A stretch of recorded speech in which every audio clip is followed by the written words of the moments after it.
All right, welcome everybody to the Advancing Healthcare Equity series. Today we have Rebecca Kluchin, who is an associate professor at California State University at Sacramento.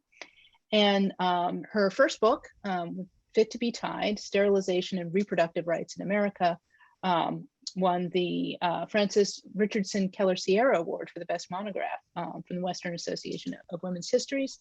And her new work focuses on pregnancy and personhood, and with the working title of Pregnancy and Personhood, the Maternal Fetal Relationship in America, 1850 to the present. So we're very happy to have her here today. Welcome, Rebecca.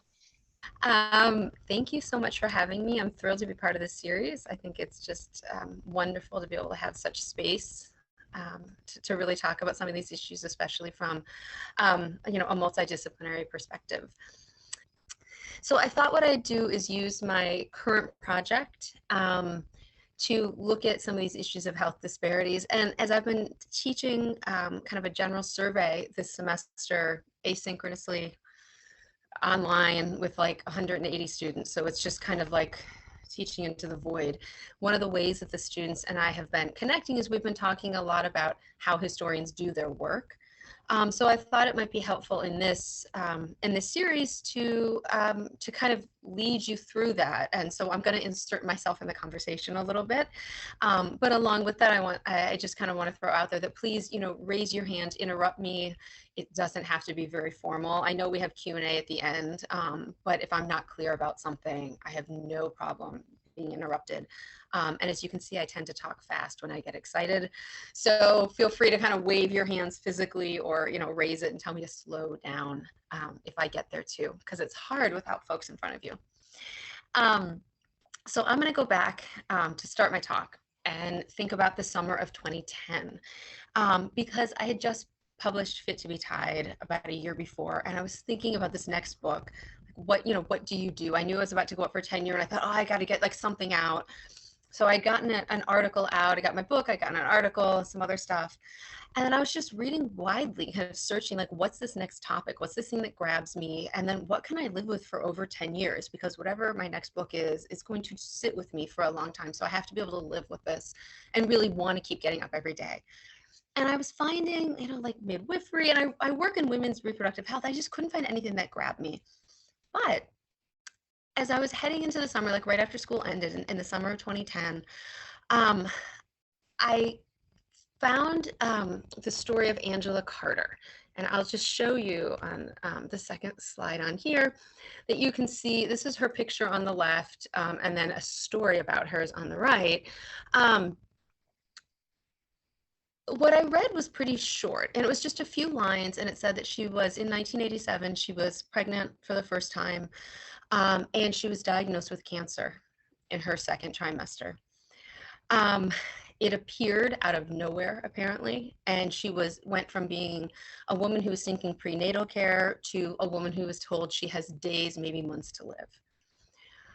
Her obstetrician said the plan for them was going to be, we're going to try to get you to 28 weeks gestation, because if we can get you to 28 weeks gestation, then we think we can safely deliver a fetus. And it will obviously be a baby at that point, but we can deliver, and the fetus will probably survive.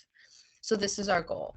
Well, she doesn't make it past 26 and a half weeks. By 26 and a half weeks, she is in really bad shape, and it's very clear that she is in the process of dying. The doctor says, would you like a postmortem cesarean? Like, she's going to die. Can we at least save the baby after she dies? And her family says no. She has a husband, and both of her parents are there, and they're like, no, absolutely not. We're not going to do this. Let her die in peace. Leave her alone. Well, the doctors say this is fine, and they kind of report up to the hospital administrators. And when the hospital administrator reports to the hospital lawyer that there is a woman who is about to die and she's pregnant and they're going to let her die, the hospital lawyer says, no, this can't happen. They hold a series of court hearings, at which point they realize that the issue is no longer, can Angela Carter refuse a cesarean section after she dies, but perhaps we need to save the fetus now, and we need to operate on you immediately. So they do, against her will. She says no. A court order says you must do this. Her daughter is born, and her daughter lives less than 2 hours, probably dies in her father's arms. That's what her father believes, but no one knows that exact moment. 2 days later, Angela Carter dies. And I was struck by this story. And there were, all of like 3 lines about it. I didn't have the details, some of the details I just told you, but essentially she had died. And how in the world had this happened? This was to me a nightmare scenario. A woman is pregnant, she wants to have a baby, she's young, she's healthy, she dies. I really wanted to know more, but I was very pregnant with my first child at the time. And I thought, no, I can't wrap my head around this. I'm really intrigued by this. I'm really disturbed by this, but like, I'm going to have a baby in a month. And no. So the story scared me so much, I kind of put it to the side. But I felt like for the next several years, she kind of sat on my shoulder and kind of haunted me a little bit, like what was going on. So after I had maternity leave, I'd gone back to school or, started teaching again. I couldn't quite shake this Angela Carter story. And so I started digging deeper. And a couple years later, I was on my first sabbatical, pregnant again. And thought, okay, I can handle this now, and I'm going to figure this out. And so I dug deeper into her story, and I found that it was a much bigger story than I knew. Angela Carter had had cancer twice before that third bout when she had died. She was one of the first children in the United States to survive an osteosarcoma, which is a bone cancer. She had cancer in her left femur. She was diagnosed at 13. She is one of the only children seen at the National Institute of Medicine. She is from a working class family. They seek government assisted care. She survives. She graduates from high school, undergoing multiple surgeries to save her leg in the process. She graduates from high school, gets a job, the cancer comes back. They take her leg, part of her pelvis, but she keeps going. Like there's something about this woman where she's just a survivor. She just keeps going. She can't seem to not find a way to keep finding the joy in life. And I'll give you an example. She meets this guy, Rick Carter, who is kind of the love of her life. And the night before she's set to marry him, she's in a car accident. Her bones are pretty brittle.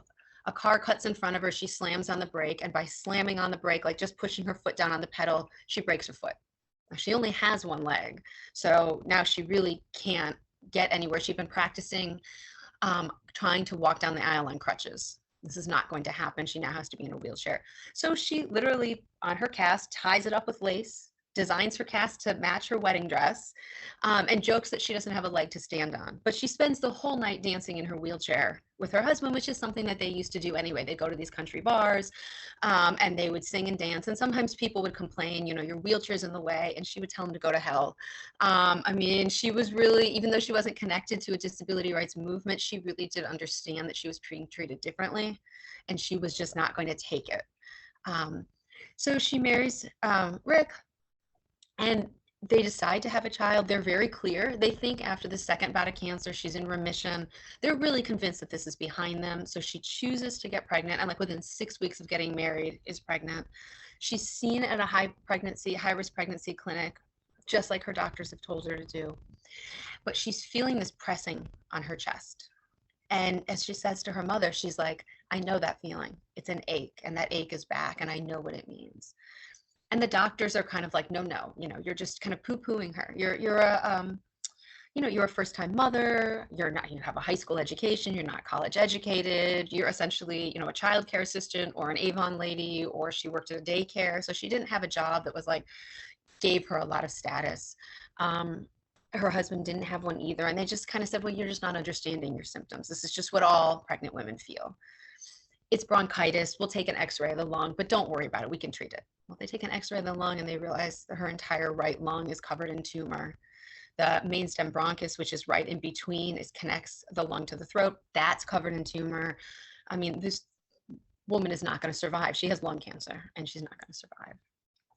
And it becomes this story in some ways of her being overpowered by her doctors, because she repeatedly says, I don't want the surgery. and the doctors say you don't have a choice. But the catch is on this story, it's not the doctors, let me say that again, it's the hospital administrators and it's the lawyers. Every single one of her doctors says if she doesn't want it, we don't want it. And in fact, when the court order comes down, and it's an emergency court hearing that takes place, she's downstairs in the ICU. It's one story above her. She's never even part of it. And it takes place, and not a single doctor will operate on her. There are 5 doctors that cared for her, and every single one of them refused to perform the cesarean. They said, we don't care. Unless she consents, we won't do it. But the court thought, no, we're balancing fetal rights and maternal rights. And this was a thing that kind of stuck with me, because when I read about it early on, Angela Carter has an attorney. Her fetus has not one attorney. Her fetus has 3 attorneys. There are 3 attorneys appointed for a fetus. And I was kind of dumbfounded by this. Like, how does a fetus have an attorney? It's not like anyone can respond for the fetus, right? The mother is the most likely person. And here it's not just one attorney. There are 3 attorneys representing this fetus, saying it doesn't matter what Angela Carter wants. She's going to die anyway. She needs to sacrifice herself for the fetus. And so this whole mess of stuff. So I'm finding the story that I just told you, it gets much, much deeper. But then I thought, well, is this like the only time this happened? Because this is really extraordinary. I can find the New York Times has story about it, the Washington Post, because this all takes place in Maryland, right outside of DC. The Washington Post covers her story. I'm like, okay, well, this is a national news. What's going on? So during my sabbatical, I started looking at all the medical literature. And it turned out that there was an article, and I will show you the article actually on the screen. Actually, this is her death certificate. And let me back up for a second. This is actually her death certificate. And if you look midway down, her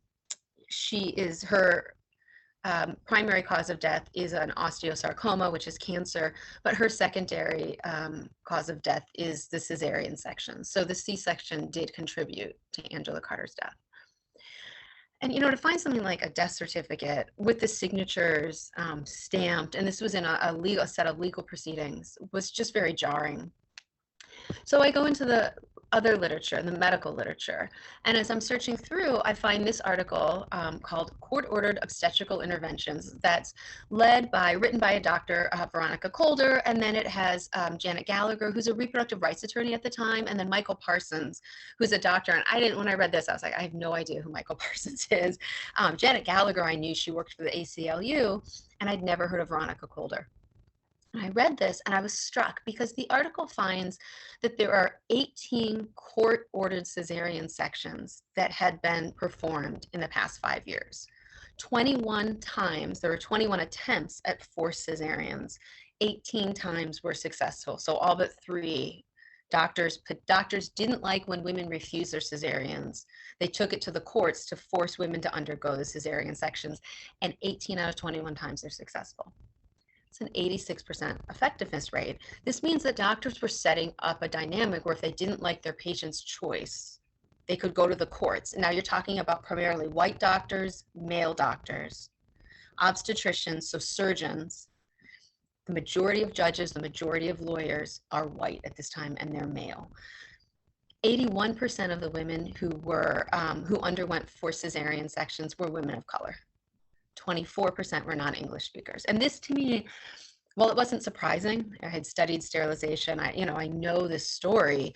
I was pretty shocked by it because that power dynamic is critical. Here you have a pregnant woman who, by the way, except for Angela Carter, they're all in labor as this is happening or very close to labor. So they're under duress, right? They're refusing surgery and they're being told, no, you're going to have this anyway. And the way that it happens is really upsetting because in these hearings, a judge grants custody of the fetus while still in utero to a third party. It could be a health department. Usually it was a social worker from the hospital. So someone who was related to the hospital, supposedly a neutral third party, but because these were usually emergency hearings, they were done in hospitals, the third parties tended to be social workers or hospital administrators. Once those third parties have control legally, they have custody of a fetus that resides in a woman's body, they can then order a doctor to perform a cesarean on that woman in order to get her fetus out. And then once the fetus is born and becomes a baby, the woman regains custody.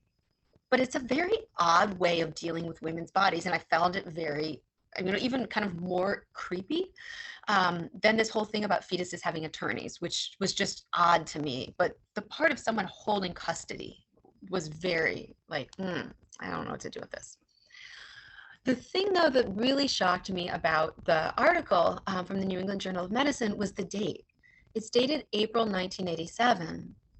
Angela Carter dies in June of 1987. That means that Angela Carter's case, although definitely the most dramatic of all of them, and she's not the only woman to have cancer. There's one other woman who's forced into a cesarean and has cancer, and it's before her treatment. It's a way to literally extract the fetus before she undergoes chemo, even though she doesn't want that to happen. But Angela Carter's story wasn't an anomaly. I mean, she was the most dramatic of all of these, but this was a larger trend. I mean, this is a trend that appeared in the New England Journal of Medicine. So, like, what is going on here? And I figured if the New England Journal of Medicine could identify 18 of them, 18 cases, there had to be more. So I combed through a bunch of law review articles. I combed through a series of feminist periodicals, a few more medical journals, which didn't tell me very much. And I actually found the number of confirmed cases of forced cesarean sections in just the 1980s. The number was 33.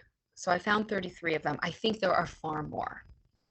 The question then is, okay, what do we make of these? This is a trend. What does it mean?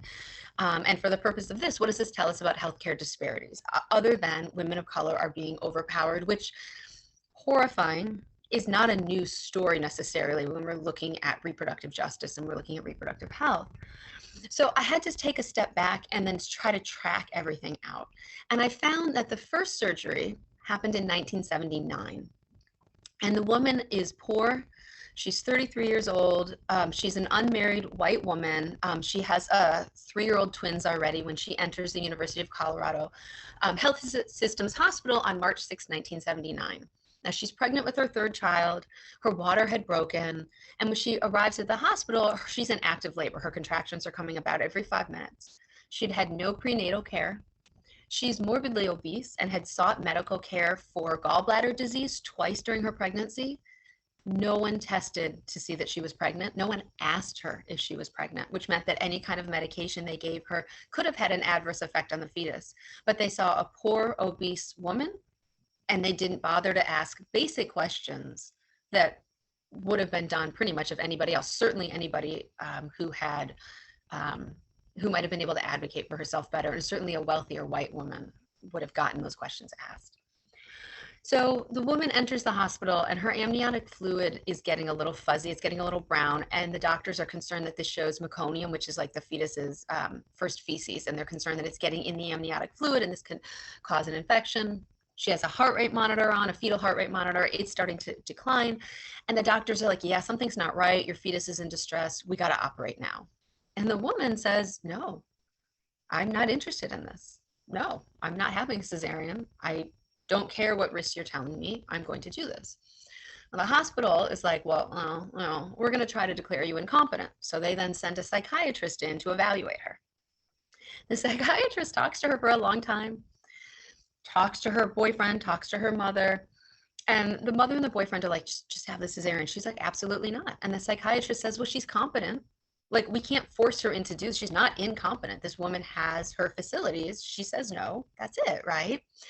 Well, the hospital can't rest there. And the doctor in particular is getting very agitated. He's convinced that something is wrong with this fetus. The fetus doesn't have any time. This woman is being obstinate. Why isn't she listening? She's ignorant. She's poor. You know, all of this stuff kind of lobbed at her. So rather than saying, okay, let's help nature progress. Let's let, get her moving and let her labor continue. The hospital attorney gets involved. And the hospital attorney says, look, we're really stuck here. I'm stuck in a double bind.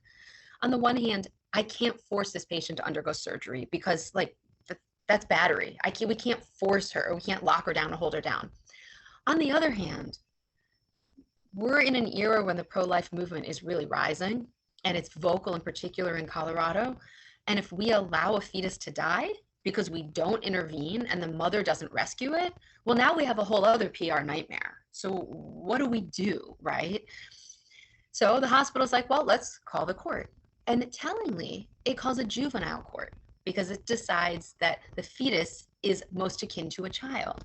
And this, I think, is one of the biggest problems in terms of record keeping, because juvenile court records are not kept within like LexisNexis or Westlaw, any of the big legal databases. They're just not there. Most of them aren't even recorded. They're literally just sitting in boxes and basements. They're not public. So I think there are probably dozens more of these surgeries we just don't know about because the cases aren't recorded and preserved. The judge provides an attorney for the woman and positions an attorney for the fetus. And together they decide that the fetus, and I'm going to quote here, is a dependent and neglected child within the meaning of the Colorado Children's Code. So he makes no distinction between a full-term fetus and a child already born. And because of this, the mother has neglected her child. The state now has the ability to order her to undergo a cesarean section. She does. She delivers a very healthy baby, 7 pounds, 7 ounces, high APGAR scores. A follow-up exam at 8 months showed the child to be developing quite well. So what was the cause of fetal distress? It's not entirely clear. What is clear is this is a woman who was overpowered by a legal system, by judges, by doctors, who were convinced that she was not caring for her fetus correctly and that they needed to intervene. And part of the reason they were successful is, one, she's in the middle of labor, so it's a little hard to protest when that's happening. And two, she didn't have the resources to challenge. She didn't have an attorney that she could call. She just didn't have any of those resources. So that case kind of had me stuck. But it set me up to look at ideas of the way that race and class were shaping, because here's a woman who's one of the only white women this happens to. And I thought, well, does it look any different if it happens to women of color? And in some ways, the answer is no. We've seen that same overpowering, perhaps with a little more condescension. But the fact that we see far more women of color being forced into these surgeries than we do white women also tells us that there's something else going on with the ways in which doctors and judges are viewing the medical decisions of pregnant women, especially when they're women of color. Now, the most egregious case that I found was of a married Nigerian woman who is carrying triplets. And she's at the University of Illinois Hospital in Chicago. This is a teaching hospital. It has a lot of indigent patients, a lot of patients of color, primarily Latino, Latina, and African American. And she sought prenatal care in 1984. She was pregnant naturally with triplets. So the hospital's like, oh, this is like kind of titillating, and this is really exciting. And she says, I'm going to deliver naturally. And they're like, no, we don't think so. And she says, yes, I am. My husband and I are only in Chicago for a limited period of time. We plan to go back to Nigeria and to continue to live. Now, very tellingly, it's just her place of birth and where she lives is Nigeria. Like, there's no city, there's no town, there's no east, it's just Nigeria. And they just she was just called the Nigerian woman, which again is indicative of the ways in which women of color and Black women in particular were kind of pushed into a category in the medical literature. She continues to seek prenatal care, but she says she doesn't want to have a cesarean because her husband and she plan to go back to Nigeria, and there are not surgical facilities near her where she lives. And kind of the adage at that time was, once a cesarean, always a cesarean. Now, we now know that that's not true, but back in the 60s, 70s, and 80s, doctors thought once they cut open the uterus that it would weaken the uterine muscle so much that a vaginal delivery following it was not possible. Now we know that it's actually worse to keep cutting into the uterus whenever possible, but she was convinced. She's like, look, this is the first time I'm pregnant. I'm going to have these 3 babies. I do plan to have more. I'm not interested in this. So she kind of parts ways, but then starts having some difficulties towards the end of her pregnancy. So she comes back in and she spends the last 2 to 3 weeks of her pregnancy hospitalized. Makes very clear that she is not going to have any of the cesarean business that they're talking about. But the hospital staff doesn't care. And behind her back, they get an order to force her to undertake this cesarean section because they're convinced it's not safe. She goes into labor and they pull out the order. Now, mind you, she's been in their hospital for several weeks already, and they've withheld this piece of information from her. She goes into labor and they're like, hey, it's not going to go the way you wanted. And she is livid. They strap her down, feet and legs on a gurney. Her husband comes in and starts protesting. It takes like 7 security guards to get him out of the hospital. They kick him out of the hospital, literally kicking and screaming. She's still screaming. So they dose her with ketamine, which is the animal tranquilizer. And when it's in the dosage that was given to her, and when it's used on humans, it paralyzes, but it doesn't dull sensation. So she knew what was going on. She just literally couldn't move her body. Forced into a cesarean.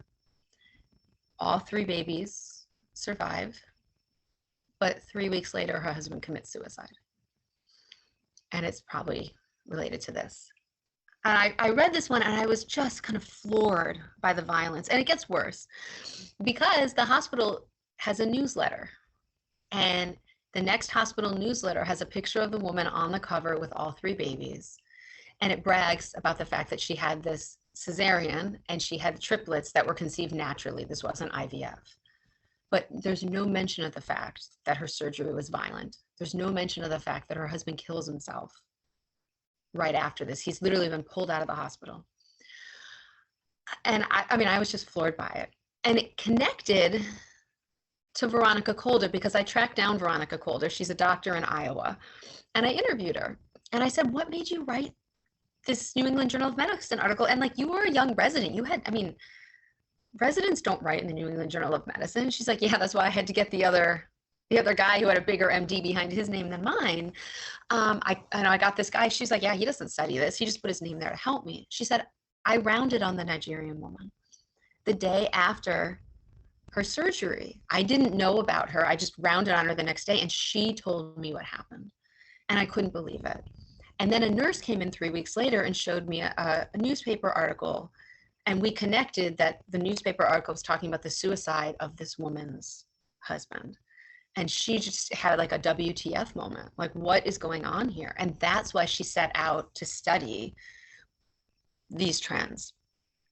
So Veronica Calder actually, and I'll just kind of add because I think this is critical, she was trained very well as an obstetrician gynecologist.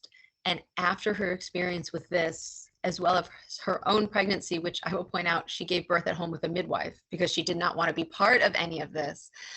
She became just a gynecologist. And she said, I just can't be part of the baby business. Like it's too much of a fight every time to fight for my patients and to make sure they get this care.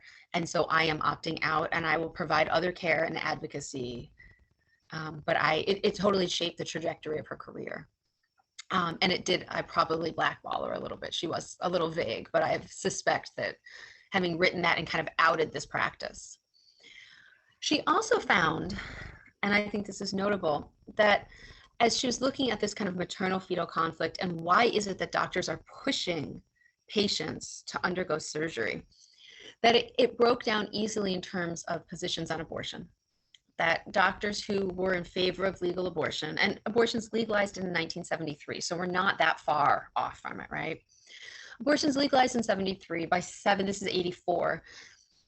Doctors who in general support legal abortion were against these forced cesareans. The idea was it's a woman's body. You might not agree with what she's doing, but it's a woman's body. You have to give her that space and that autonomy. That's part of her right as a citizen. Folks who were opposed to abortion tended to say, actually, no. The belief was that pregnant women who choose to continue a pregnancy, to choose to carry it to term, those women have a responsibility to put the fetus's interest before their own, and they need to advocate for it. If they don't, then it is up to us as doctors to rescue the fetus from its mother. So there's a lot of pro-life language coming in here. And there's also, and I think it's important to note from doctors, so we're looking at this larger context, starting in the early 70s, doctors are really starting to understand the fetus as a patient in its own right. And they're starting to see obstetrical care not just as caring for a pregnant woman, but as caring for a pregnant woman and her fetus. And when you go through medical textbooks, I went through all of the big medical textbooks at the time, and you could see Right about the early 70s, things shifted. The fetus now became the second patient. And there's a whole other thing about how do you balance a woman and her fetus's needs. This corresponds to, I'll just point out, with fetal surgery, with fetology, which is the practice of fetal medicine, that becomes its own legitimate deal in 1973. So 73 is kind of a critical year, not just because of abortion, but the fetus is now increasingly being seen as a person, a patient. And doctors who are against abortion are increasingly seeing it as their responsibility to care not just for a woman, but for her patient. And they have no problem stepping over that woman or cutting open that woman in order to advocate what they think is the best thing for the fetus. So abortion politics are certainly at play. Rebecca, sorry to interrupt. No. It looks like we've got a couple of questions from students. Yeah. Okay. Jasmine and then Yaneli. Hi, I was wondering if you knew if there was any legal consequences from the hospital staff not disclosing information to the Nigerian woman who didn't want, obviously, the C-section. It obviously was not the way that was supposed to go, but it seems like with the newsletter about them bragging about the success of the procedure, it seems like there isn't any backlash or legal consequence that followed the incident? Right. There is none. And the woman kind of disappears. Like, I've never found her name. I think Veronica Calder knows her name, but she has not told me her name. And, you don't push when she kind of, it's not, if she knows it, she's withholding it for a reason. But no, certainly none of that happened. And part of what goes on is if you have a court order that a judge says a hospital has the right to do this, then technically the hospital has the right to do it. And so even though we are in the era of informed consent doesn't mean anything. If there's a hospital, if the hospital gets a court order that says this woman must have a cesarean to save her fetus, or fetuses in this case. So yeah, I mean, if you think about kind of issues of justice, perhaps, it's not there at all. And the court orders really allow that overpowering. I mean, this is a power play, and it's a racialized power play. It's a gendered power play. It's white men telling women of color what to do with their bodies and saying, you're not even a good expectant mother, right? You don't have it right. You need our expertise. And once they have that court order, they have the law on their side. And again, think about who the law is, right? It's other white men at this point in time, and often still today. So you ask an excellent question, and I'm sorry I don't have a more just response for you, but those court orders were pretty strong. Thanks. And Yaneli. Yeah, I wanted to ask, so earlier in this program, in one of our courses, we read a New York Times article talking about doulas and the experiences of color with doulas. And I remember we had a discussion about whether or not we thought that like doulas as a form of advocacy for a pregnant woman is a good. I just wanted your opinion. Like, just hearing these stories sounds like, wow, if there was just someone there that had like the woman's intentions, like back. Yeah. That's such a great question. And yes, I think doulas are there to be advocates. And that's really what a doula can do. I think they're wonderful. Absolutely. And I think when we're talking about disparities in healthcare, and we're talking about what it means to be under duress, labor is not particularly fun. I mean, it could be exciting at times, but it goes on a long time. It's painful. And if you're a first-time mother, it's unnerving. You don't know what's happening, it's much easier the second time around. So having a doula there provides comfort for the woman. It provides a voice of resistance. Now, a lot of times what we see doulas doing is we have them, they push off those cesareans that doctors are pushing on their patients. And they're not forced, and we don't see a lot of the court orders anymore. And I'll explain to you why not, like kind of towards the end. But yeah, doula's role is to be an advocate. And part of a good doula-patient relationship is that they've met sometimes before, so they have a good relationship, and the woman can say, this is what I want. These are the things that mean something to me. But if I'm laboring, I can't fight with the doctor. I can't fight with the nurse. I need someone else to stand there and do it. And it's a hard thing to do because you're coming in those positions of authority. Someone comes in with a white coat, you know, whether it's a woman or a man, that person's got a lot of education, that person's got a lot of power, a lot of knowledge. They tend to be white. They're not always, but they tend to be, and you can have racial disparities there. So to have someone out there to say, no, I've got your back. You labor. Your partner can help you labor. Your family can help you labor. I am going to run interference. Absolutely. And I think there are real reasons why we should have doulas, and they can serve as that barrier and that support system. And ideally, they become mediators between patient and provider, so it doesn't have to be a confrontational relationship. Doulas can work carefully with doctors and say, hey, look, I have one foot in the medical world, I have one foot in the patient care world, and I know these patients. Let's work together to provide great care. That's holistic medicine, right? So yeah, I think doulas can really serve that purpose. I wish they didn't have to serve that purpose, but yeah, it's a great thing to have. Although I do have one more or follow-up question. Yeah. Well, I mean, just to me, and like after hearing you speak about that, it just sounds like such a, like, why not? Like, why doesn't everyone just do that? Do you know, like, aside from financial barriers, do you know why there isn't like a much more promotion as for doulas? I think because medicine hasn't accepted them. You know, I think in many ways, the way that the history of obstetrical care is doctors coming into women's spaces and lives and taking over. Now, that's not to say that women didn't have agency at all. When there's that move from home to hospital, women are driving the move because doctors are like, hey, over here, I've got anesthesia, I've got forceps, I've got birthing suites, I've got a hospital, I've got all these things you don't have. And the women are like, hey, I'm going to have, 6 children in my lifetime. If you can make it pain-free a couple times, sure, I'll come into your hospital. So it's not like they're being duped. They're coming in. But once doctors come in, they look at women's bodies. They don't look at them holistically. They don't look at them as patients. And they're seeing them, obstetricians aren't seeing them the way that a family doctor would. And it used to be the person who cared for your entire family, from your parents to your grandparents to your kids, also delivered your babies. It was that person knew you, was in your community, went to church with you, right? Or synagogue with you, or wherever it was. And you had these similar worldviews. That kind of goes away. And obstetricians come in and they just start delivering babies.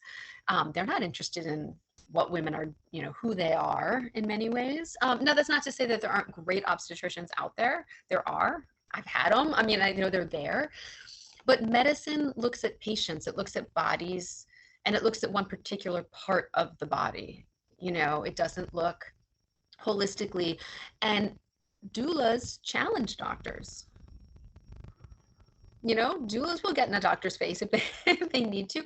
Midwives will as well.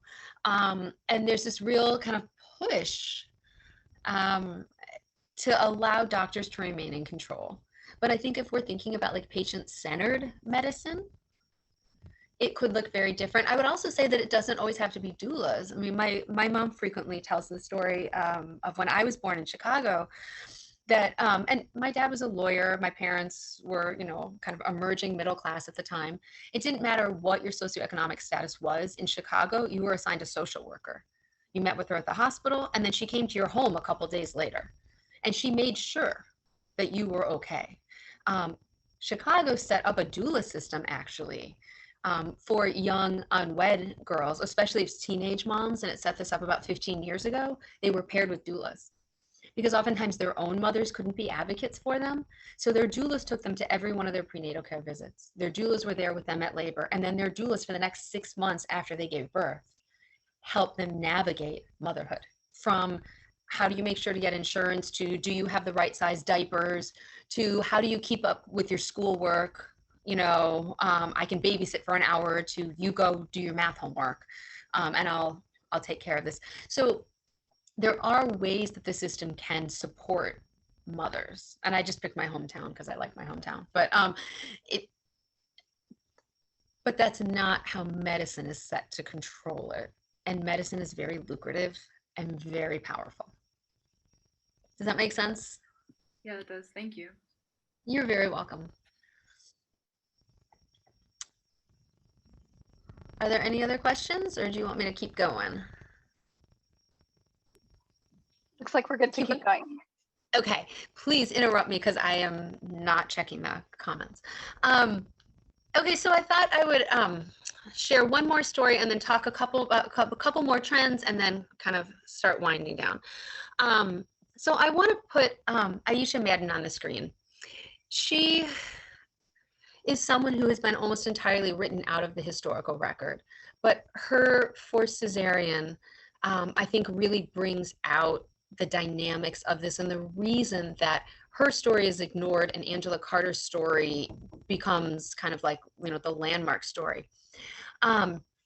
So Aisha Maine is 19 years old in 1986. She's in Maryland, and she is pregnant. She's, excuse me, Anna, you gotta leave, honey. Yes, goodbye. Yes? Thank you. Okay, hopefully that's the only Zoom. Close the door. Rebecca, we've got one more student question as well. Okay. Christina? Hi. I was wondering if there was any direct incentive that doctors may have had to perform these cesareans. I know that with certain practices within medicine that do exacerbate these inequalities or that do create a lot of inequalities, medicine, like with certain prescription drugs and opiates and everything, they have like a certain financial incentive to prescribe more or to prescribe certain kinds of drugs over others. So I wonder that's such something similar with the cesareans. Yeah, it's similar, but it's not. It's not like they're, I mean, they're not performing cesareans because they're going to earn more money. Although that is true. And sometimes doctors with cesareans, sometimes what happens is cesareans, we see far more cesareans performed after 5 or 6 p.m. than we do during the day because doctors don't want to hang around all the time while a woman's labor just like goes on and on and on and on. A midwife will stay there forever, for days, right? She's not going to intervene. But the doctor's like, I've been here 12 hours. I'd like to go home for dinner. So we can start to see those on a schedule. The thing that's pushing doctors is that obstetricians in particular have a really high malpractice insurance rate, like millions and millions of dollars, because as far as medicine goes, like the worst thing that can happen is that a woman goes in the hospital to give birth and she leaves with a dead baby. Like that's the worst possible outcome. So surgeons in general, you know, they're trained to cut. If they see a problem, they're like, well, you know, as long as I've cut, I can say I did everything. So if something does happen to this fetus and the parents want to sue me for malpractice, well, I did everything possible. I rushed you into the OR. If I didn't, then maybe it's on me. So it's coming from that, which is a defensive place. Does that make sense? So it's very much about malpractice. Yeah. That's crazy. Yeah. It is, and I mean, there's so much kind of tied up in all of this too. You know, pushes for cesareans, because for the longest time, doctors didn't do cesareans. No one wanted to cut into a woman. She risked, you know, there's risk of infection. I mean, it was a horrible surgery. It was not, you know, the way it is today where the scars are like 6 to 8 inches. I mean, the old cesareans, they would top to bottom. I mean, it looked like kind of gutting a fish. And it was really a long recovery. Doctors didn't want to do them. But as concerns about malpractice came up and as rates of insurance went up, they got really defensive. So they were practicing defensive medicine. And the other thing that connects to this, and part of the reason that we're seeing this like in the 80s as opposed to say the 70s or the 60s, is that in the 80s we have the rise of fetal heart rate monitors. And fetal heart rate monitors supposedly literally monitor the fetus's heartbeat. But they're so wrong. I mean, multiple studies came out and showed that they were ineffective 80% of the time. So you have a tool that supposedly allows you to track a fetal heart rate, but it's 80% ineffective. So are you using this tool? Well, doctors are, because again, if something goes wrong, what happens? right? If something goes wrong, the court's like, well, did you have a fetal heart rate? Were you using the monitor? Did you use the sonogram? Did you use all these other technologies? And if there's a fetal heart rate monitor available and you weren't using it, oh, well, maybe it's on you. Does that make sense? So there's this technology issue that goes on with it. And I will tell you from my own experience, they are terribly inaccurate. I had moved mine during my second labor and all of a sudden was like, I'm ready to push. And they're like, no, you're not. And I was like, yes, I am. And they're like, no, look at the heart rate thing. And I was like, lady, I said to them, I was like, I pushed that off hours ago. And she looked at me and thankfully she laughed. But I think, you know, it was not, if I had looked different, she might have chastised me, you know, instead of her being like, seriously? And I was like, yeah, it was annoying. Yeah, I moved it away. All this stuff you've been tracking doesn't say a thing. So imagine it back there too, the technology, sonograms, that all of a sudden, this is part of like that fetal patient stuff. All of a sudden they can visualize the patient. You have a sonogram, you can see it. You have the heart rate monitor. It doesn't matter if it's inaccurate. You have a tool. You have to use the tool. So it connects kind of in this crazy way. Does that answer your question? It does. Thank you. You're very welcome. So let me tell you about Aisha Madden, because I feel like everyone should know her. Angela Carter is over the, you know, if you start looking at newspapers.com, you can find her throughout the historical record. But Aisha Maiden's experience is different. She goes into labor at George Washington University. She's a Black woman. She's married. She's 19 years old. She's in summer school and her water breaks. And it's just like deeply embarrassing because she's literally in the middle of class. She goes to the nearest hospital and they send her home. They say, you don't have insurance. We're not going to see you. Wait until your labor is really moving and then go to the public hospital. And she does.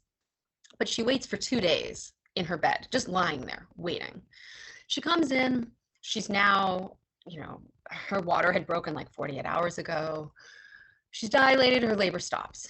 And this doctor comes in and he's like, hey, look, you gotta have this surgery. And she, you know, there's something this is too long. There's gonna be an infection. And she's like, well, I don't see any evidence of infection. I don't have a high temperature. I don't have any temperature, really. I'm normal.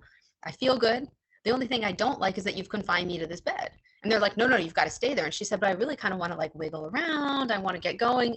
No, lady, you don't know what you're doing. Stay in the bed. They keep pushing. And around midnight, she has yet again said, no, I'm not going to have this surgery. The whole thing was that you're not supposed to, in general, after a woman's water breaks, you wait 24 hours and then there's risk of infection after. By the time we get to her court hearing, we're 72 hours in. And the doctor is just like, you are over the guidelines. And the guidelines say, and she's like, I hear you, but like, I don't see any evidence that this needs to happen. Like, perhaps you'll just let me get up and walk around and I'll get the labor going. And he just says no. And he takes her to court and he forces her to have this surgery. And this is all about a power play. She has the surgery. You can see her children there. The oldest child is the one born from a forced cesarean. She describes her procedure as having, like she had been raped. That was her experience of it. And for her, it was like an assault. She had planned to go into medicine, to study medicine. She decided not to. She has a second child and she uses a midwife.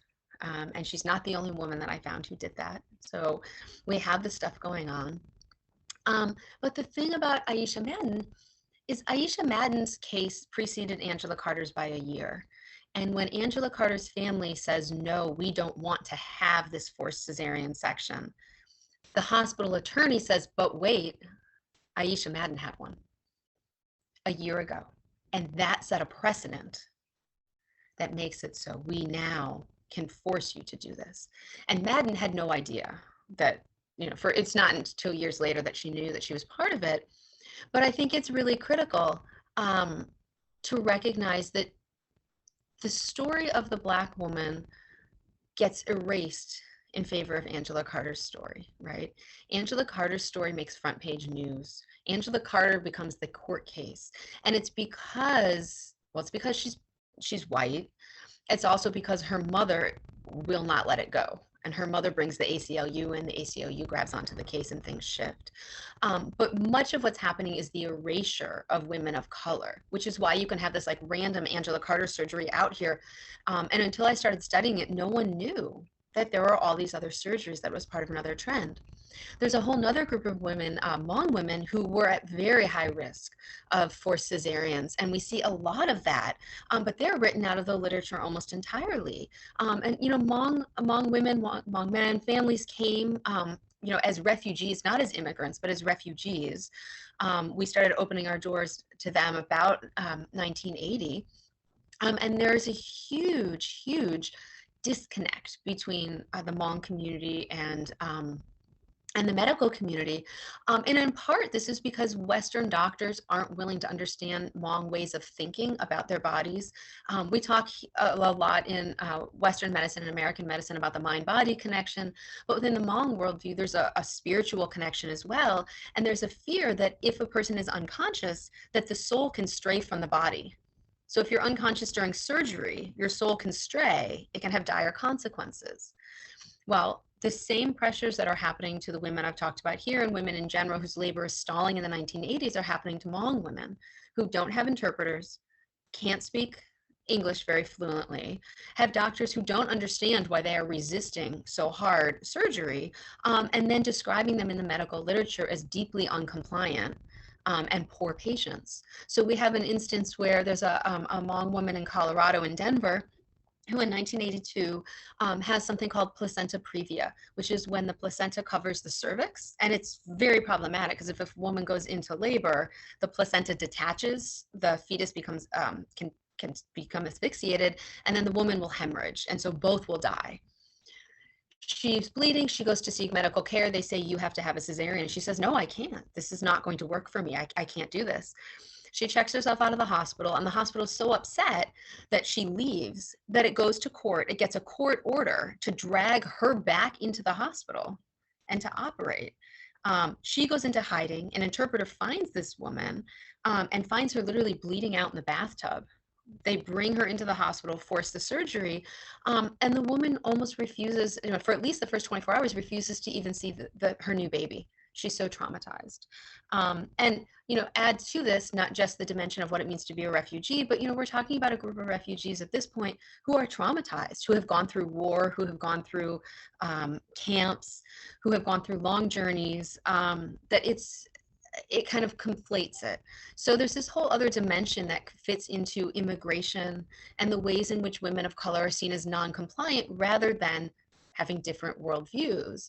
And if doctors were more able to understand the ways in which women, for example, like this Hmong woman, viewed the fact and recognized that she didn't want a cesarean because she thought her soul would stray from her body. She thought she had it, and it was as common in Hmong ideas that they believe that there's a finite amount of blood. So if you spill blood during surgery, you might never be able to make it up. That there's real reasons why women are resisting. It's not just being obstinate or ignorant. But she wasn't given that due. Really quickly, I'll just point to the next person on the slide, which is, and actually I don't have her on there. Sorry, Rebecca. I think Janine has a question or a comment about what you were just saying. Oh, okay. Yeah, so further commenting on what you're talking about with Hmong culture, so I'm part of a Cesarean clinic, and one of our sister clinics is the Hulu clinic, and they focus serving the underserved community, the Hmong community in the Sac Davis region. And one of the biggest things is that with the over medicalization of a lot of like procedures, because then again, like doctors are afraid of being sued or malpractice issue, is that a lot of the times these people are kind of left in the dust because a lot of issues stem from the fact that Hmong language doesn't have a lot of the medical terms and scientific terminology that we have. So a lot of the times my friends who are interpreters, a part of the clinic, they tell me that, like, for example, there's no word for cancer, so they have to describe like the feeling of it or like the symptoms that you have with it. And it can be really difficult and cause a disconnect from younger and older generations because there's that frustration of like, I know why they're feeling this way and why there's a deficit, but it's so hard to communicate that when in the language itself, it doesn't have it. So it's just really frustrating, especially since like a lot of distrust stems from how, like, again, like they're not really acknowledged when they express these concerns, like they're dismissed as ignorant. And it's just very sad to see, just because, like, again, the Hmong community is already like marginalized, underserved as is. And these things exacerbate that relationship between medical providers and the Hmong community itself. You're entirely correct. And in fact, one of my neighbors works with Vietnamese and Hmong families in Sacramento, and she studies elder care because her parents are Vietnamese refugees and her mother has Alzheimer's, and finding elder care with interpreters, with folks who understood her mother's needs.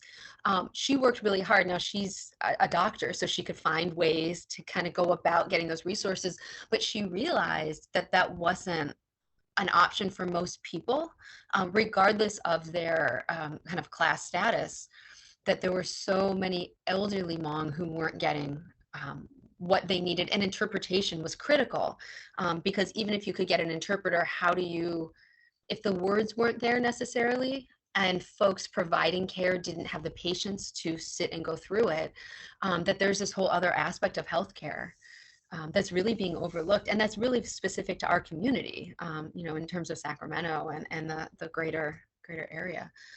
So I think you're really right, and I think you're right that it extends far beyond just obstetrical care. That this is true in general.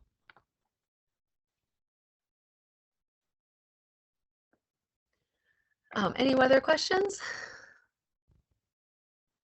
Okay. So I'm going to point out one other group that surprised me and then didn't surprise me as I was going through all of this, which is Jehovah's Witness. Because Jehovah's Witness don't support, they reject blood transfusions. And that is one reason that when you consent to a cesarean, you consent to having a transfusion in the instance that something goes wrong. And so some of the earliest cases of forced cesareans, and some of the only ones that get into the record, are like the one that you see on your screen there with Jessie Mae Jeffers, or Jefferson, I'm sorry, not Jeffers, right? Yeah. And Jefferson, and she was diagnosed with Placenta Previa. She had had several children before, but the hospital goes to court and says she's refused on religious grounds to have the surgery, but we believe that if she doesn't have the surgery, she has a 50% chance of dying, and her fetus has a 99% chance of dying. So she's got to have it. And the court says, no, you can do this. So, and your hospital's right. So then the County Department of Health in Georgia, in Griffin County, Georgia, takes custody of the fetus. And she goes into hiding and miraculously gives birth a week later vaginally. And the doctors are like, oh my goodness, this is a miracle. And she's like, nope, you misdiagnosed this. And I found a couple of those misdiagnoses, but doctors are so convinced what they see on the sonogram is true, and they're so willing to overrun women themselves that women's voices really get left out of it. And the thing about the Jefferson case, and you can see, the way that the doctor, or the way that the judge frames it on that slide, this case becomes the basis for Aisha Maiden's case. This becomes the basis for Angela Carter's case. This and Roe v. Wade. And that's kind of the freaky part about this too, is that, we think about Roe as legalizing abortion, but Roe legalizes abortion in the first 2 trimesters. And it says when you get to the 3rd trimester, the state has an investment in a viable fetus. But Justice Blackmun never said what that investment meant. And so what ends up happening is that both sides in these cases use Roe. So women say, look, we have the right, Roe gives us the right to make decisions about our bodies. We should have the right to make a decision about our pregnancy. Individuals who are in favor of forced cesarean say, well, actually, Roe says a viable fetus is something that the state has an interest in. And so we think we're going to use Roe to force you to have a cesarean. And Roe becomes this whole other thing kind of caught up in it. It's really confusing and it's kind of messy. And I really wish someone had asked Justice Blackmun before he died, like, what do you make of all of this? Is this what you thought Roe was going to be? Because it's used in dozens of these cases and both sides are claiming it. Let me finish up because I know we're getting to our time period, our time frame. This one, just so you can see, this is another woman who believed in faith healing. And she went into hiding when the University of Michigan Hospital forces her to have a cesarean. She goes into hiding, and because it's the 1980s and there's no electronic records at the time, she just goes to another local hospital under a different name and delivers. And no one's any wiser. but this trend is really something that's going on. So what I want to do to start concluding is to put this in the larger context, because these issues aren't happening, and these forced cesareans aren't happening just kind of out on their own. They are part of a trend, but they're also part of a much larger trend. And this is just one example of it. But they're part of a larger trend in American history whereby poor women of color are being denigrated. You have people like Charles Krauthammer, who's arguing about crack babies. The Reagan administration cuts a ton of social services. It declares war on drugs. It has harsh criminal penalties that are affecting communities of color in particular. And then it says, hey, look, we have this crack baby epidemic, and the government has every right to come in and to punish Black women for bearing children who are addicted to crack cocaine. We don't need to worry about treatment. We don't need to worry about why this is happening. No. We're just going to blame women of color. So you have these ideas, kind of the myth of the welfare queen. You have these other negative stereotypes. You have a lack of support services. And it's not just support services in terms of welfare, but it's support services in terms of like addiction care, rehab, which is not available to women in general. And most publicly funded rehabs are specific to men because they have no childcare. So a woman who is addicted to drugs, who might want to seek rehab, who can't afford it herself, would have to put her kids in the foster system. And if you're a woman of color who puts her kids in the foster system, good luck getting them back out again, right? There's this question of what kind of services do we need? So we see this kind of blaming of poor women for the crack baby epidemic. We have a series of what were called fetal protection policies in heavy industry. So because of the feminist movement in the 70s, women have broken down a lot of barriers in terms of jobs, and they're able to get into the heavy industrial jobs, but they are pushed out again from those high paying jobs by fetal protection policies. If they're working with chemicals, so like BF Goodrich, Goodyear Tires, Johnson Controls, which is a chemical company, all had fetal protection policies that said, if you want to work in these high paying jobs and you're a potential mother, not a potential father, only potential mother, then you cannot be here because we can't be held responsible if any chemical you come into contact with in our facility harms your pregnancy.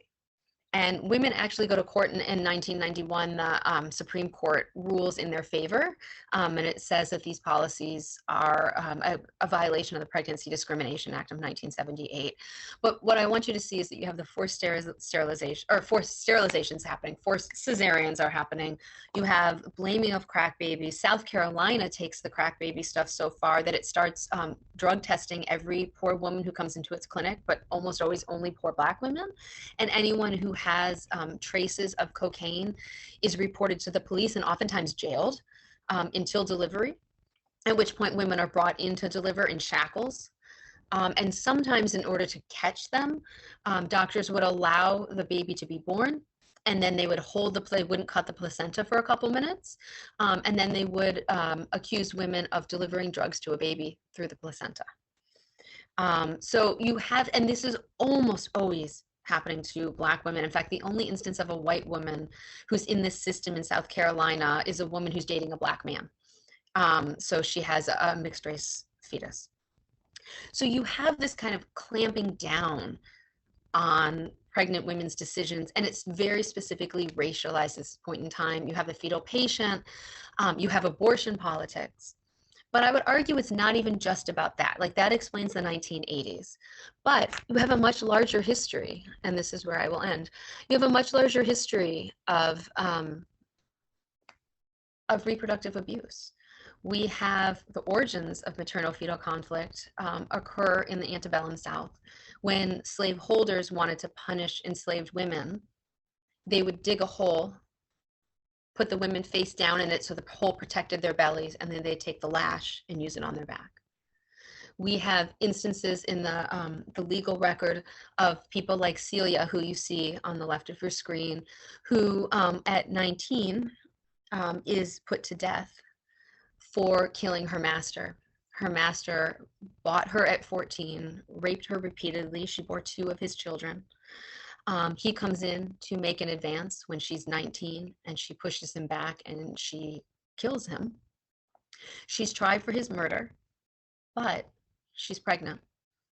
So although she is found guilty, she is forced to give birth and then go to the gallows, right? Literally separating the property that she carries, that she created of rape, and then she is killed, and the fetus is stillborn. We have, you can see Anarcha, Betsy, Lucy. These are the enslaved women that J. Marion Sims experimented on. And he's the father of gynecology. He worked on women for 5 years at a hospital on enslaved women. He operated without anesthesia. And then once he developed a way to repair fistulas, he declares himself the father of gynecology. He names a speculum after himself. And then he goes to New York and he takes the techniques that he had used on enslaved women and he uses them on white women. But on white women, he uses anesthesia. Right? We see reproductive abuse in the pill trials of the 1960s when John Rock and Greg Pincus, who are the Boston doctors who are developing the pill, they realize that they can't have a large-scale trial in Boston, or like clinical trial, so they go to Puerto Rico and they have a series of clinical trials. And in order to be part of the control group, you don't know if you're control group or you're getting the actual drugs. But if you are, if you're getting the control, if you're in the control group, you find out because you're pregnant.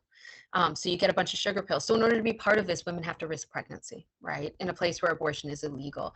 Never would have happened. The FDA wouldn't allow that to happen here. So where do they go? They go to Puerto Rico and they run the pill trial on brown bodies without that regulation. They want to be far away from the American media. We see it in forced sterilization. We see it repeatedly. We see it beyond this in the Tuskegee syphilis study. So this larger history of reproductive abuse directed in particular against Black and brown bodies dates back hundreds of years. And what we're seeing in the 1980s is part of this much larger trend.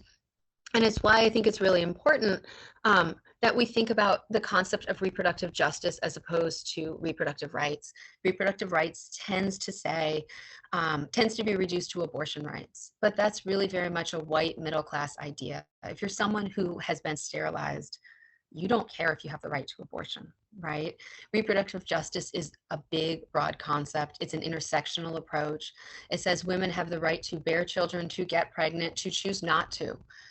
They have the ability to make all of those choices, and they should be able to do that freely.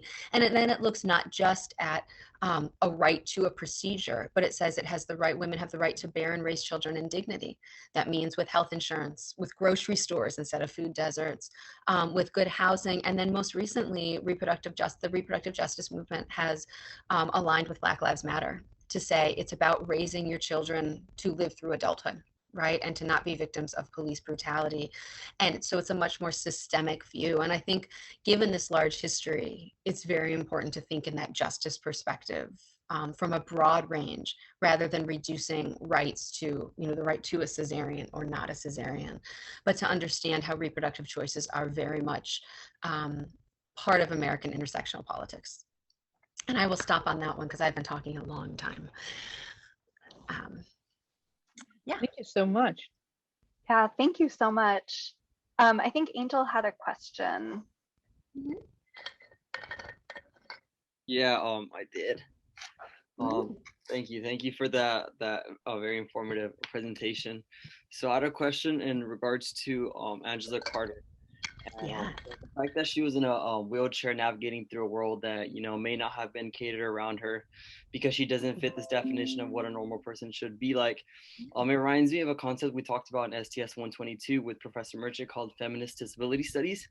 And I was just wondering how her case, and if her case, was used as a framework for this concept of reproductive justice, and whether or not this concept has shaped your study of interest.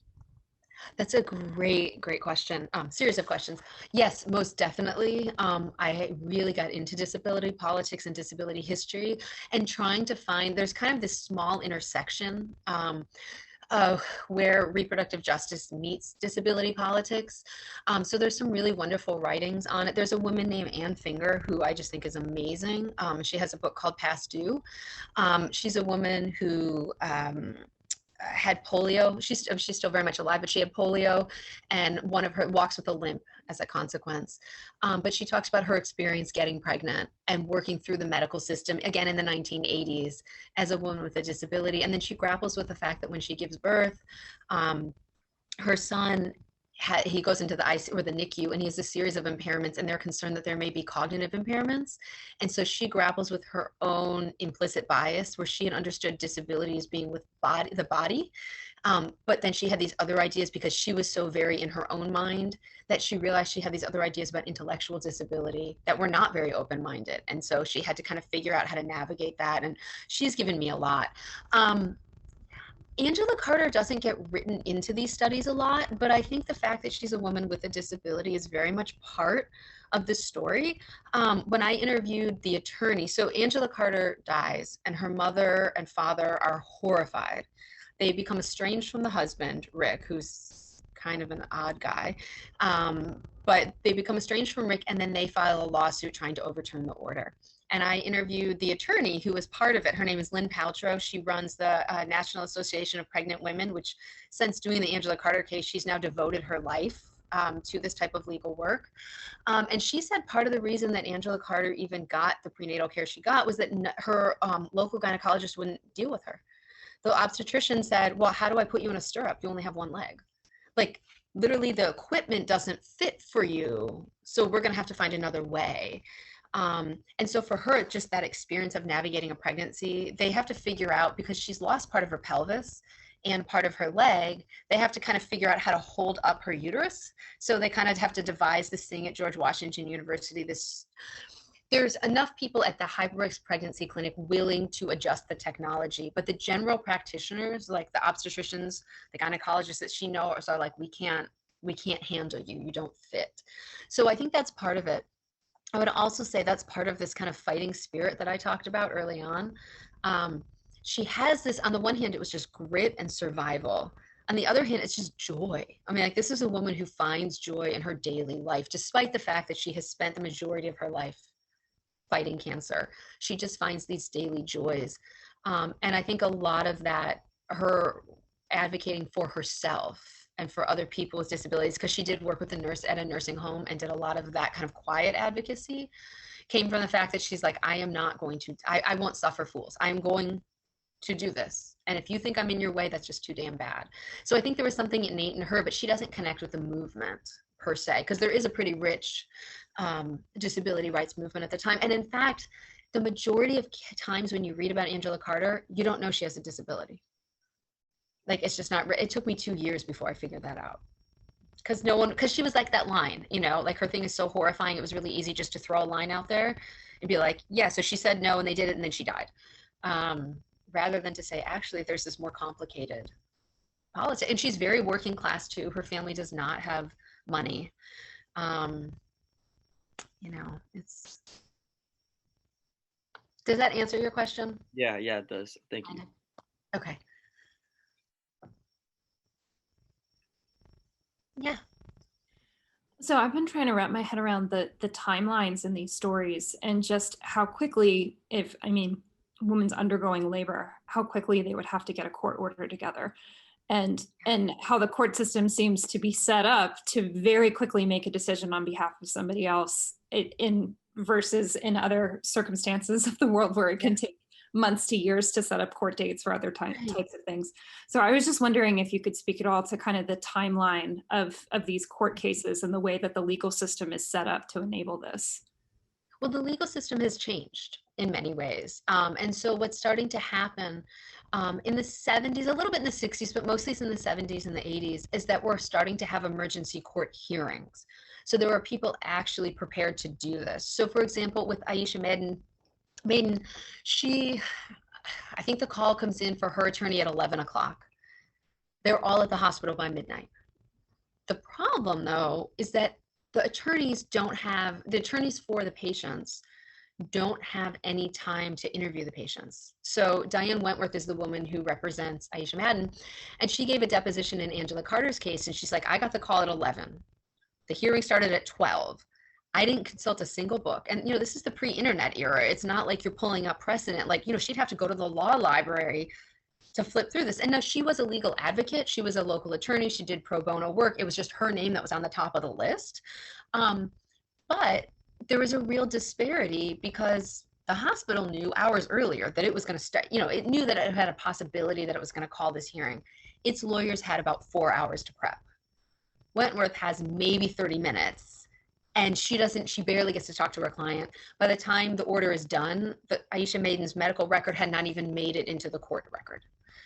So there's a real disparity. And if you think about it from a judge's perspective, he's got all these white coats behind him, and the hospital can call as many witnesses as it needs. It literally takes place in the hospital. No one's running off to a courtroom. This is happening in the hospital. It's got a hospital full of doctors it can pull. The attorneys don't have anyone to call. What are they going to call the other people? I mean, there's just, it's really a problem in terms of balancing and knowledge. And when ACOG, the American College of Obstetricians and Gynecologists, is like the big group for obstetricians and gynecologists, and it represents almost all of them practicing in the country. When Angela Carter's surgery occurs, it comes out against it. And it stands with her. The American Medical Association stands with her, the American Public Health Association, midwives. I mean, the only people, there are like 41 amicus briefs submitted for Angela Carter's case. So these friends of a court briefs, there's 2 for the other side, and it's the American Right to Life and the Catholic Church, which exactly what you would expect, right? But you would never see, I mean, midwives and doctors on the same side, but they are. And the doctors are frequently calling out this practice where they're saying, look, if we want to be good obstetricians, we need to be working with our patients. And our patients will not trust us if they think we're just going to call a judge and we're going to overrun them. And so we need to rethink hearings. And ACOG actually comes out and says, we really don't think the judges should be anywhere near this. And they think this, one, because it undermines, the doctor-patient relationship, and they talk a lot about that. But they also say this undermines our authority. Like, if we're making life or death decisions, whether it's obstetricians or oncology, we don't want a judge next to us. We want all the power, right? And if we want to work with a patient, we don't want a judge coming in and saying what we're doing is wrong. And part of what happens with the Carter case is that Carter's doctors agree with her.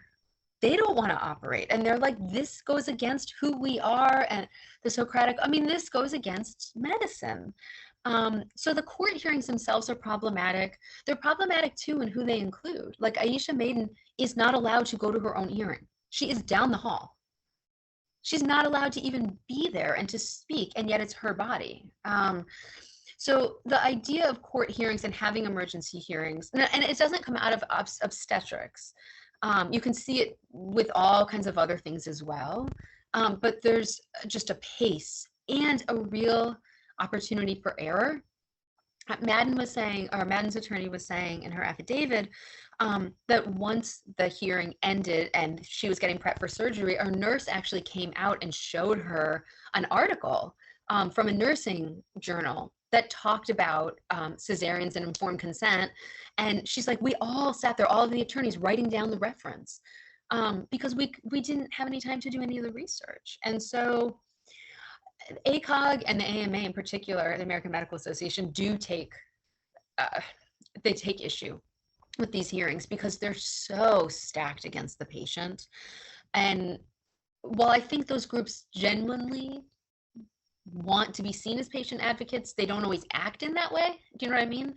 But they really don't want a judge next to them at the bedside. Like, they don't want it. And they've been heavily regulated in the 60s and 70s with a series of human subject experimentation guidelines that have been thrown on them because they had been doing really awful things, like running tests on people in institutions and in the military when they can't say no.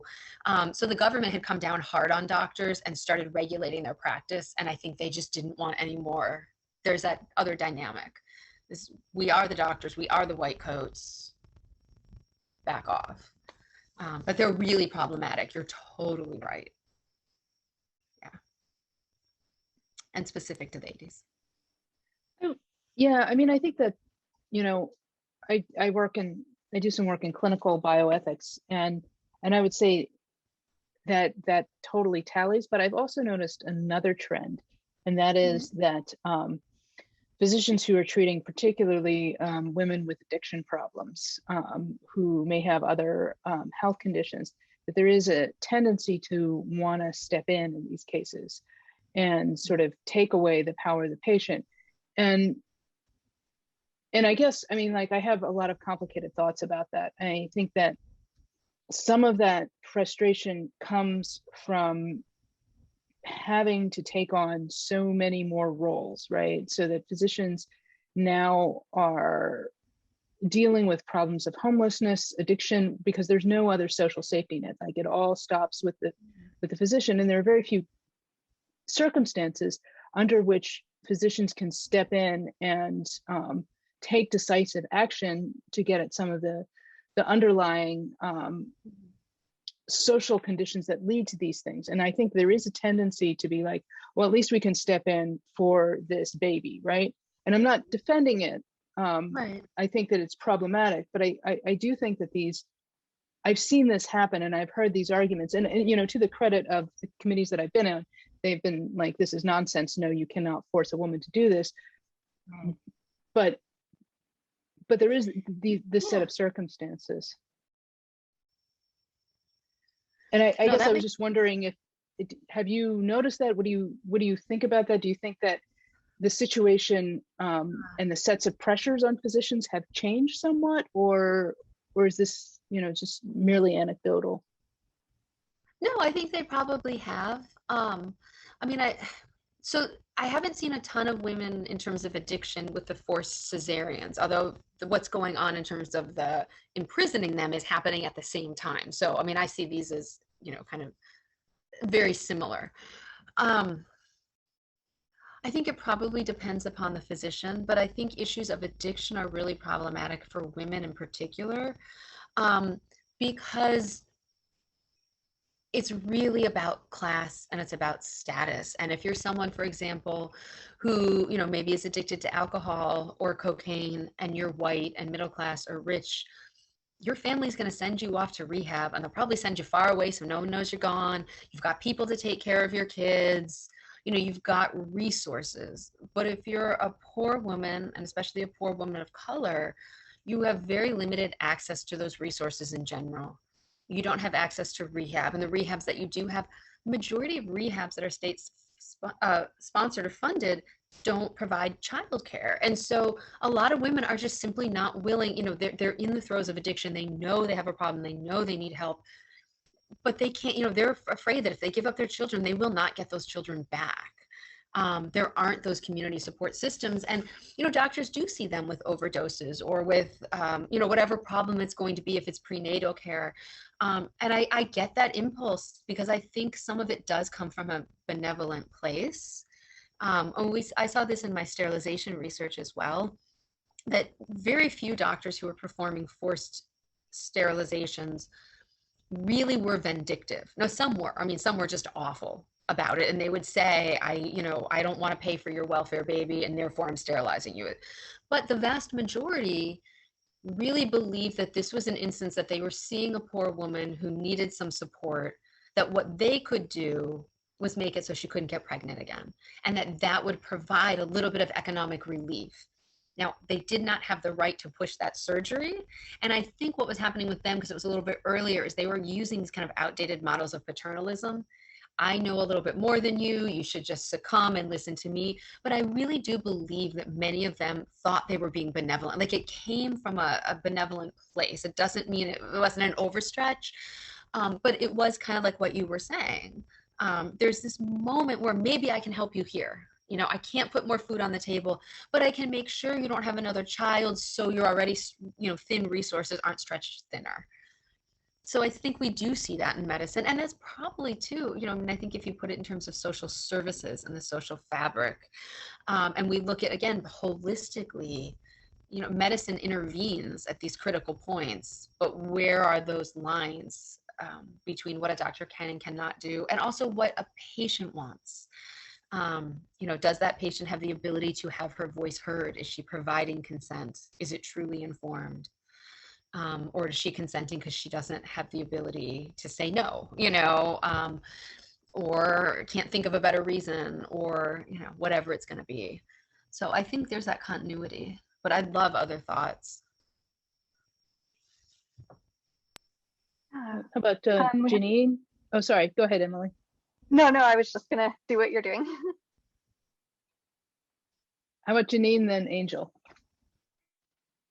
Yeah, adding on to that, this really reminds me of like a talk I recently went to with Ann Fadiman, and the doctors who handled Leah Lee's case from the Spirit Falls and UK. Yes. So they were discussing how like they really tried to accommodate for the patient, but there was just no cultural brokers, there were no interpreters. So medical professionals are also at a loss for the ones that are trying to help the patient. They just don't have that breadth of knowledge. For example, for like marginalized populations like the Hmong community, that information just isn't readily available. It's not in like their residencies or rotations. And there's this like moral and ethical dilemma when the patient with informed consent, like if the patient is not complying, because compliance was a huge issue in this case, where like even though the doctors like put it like color coded, like they wrapped like the prescriptions that they had for Leah and like added instructions and everything and tried to really help, like there was just no compliance. And that's why they had to call in social services, because after that it's kind of beyond the doctor's control on what is like ethical and like what they can really do. And I feel like it's just such a huge issue as like we're going throughout the quarter, like where it's like, okay, it's like policy work. What can you do when like you're faced with this issue of lack of resources, lack of accessibility, lack of cultural interpreters? And it's really hard to make that judgment call. And especially for this case too, just because a lot of these procedures, like a lot of ethnic minority groups do have ties to like spirituality or religion, because that's their access for like mental health care in a lot of ways, because there's a lack of cultural competency and humility in healthcare as is. And like this is still like a reoccurring issue like today, like even like our clinic, like oftentimes patients will just say like, oh, I don't feel comfortable going to like another physician because I feel like I don't understand anything, and they don't take the time to talk to me about it. And it's just such a big systemic issue that we're still facing today for a lot of like diasporic communities.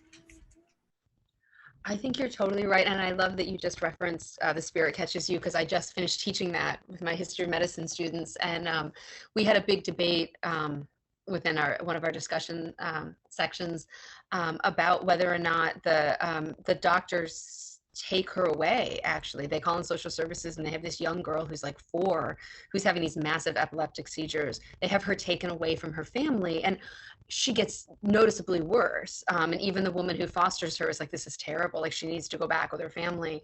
But the doctor said I was just at a loss, like she was non-compliant.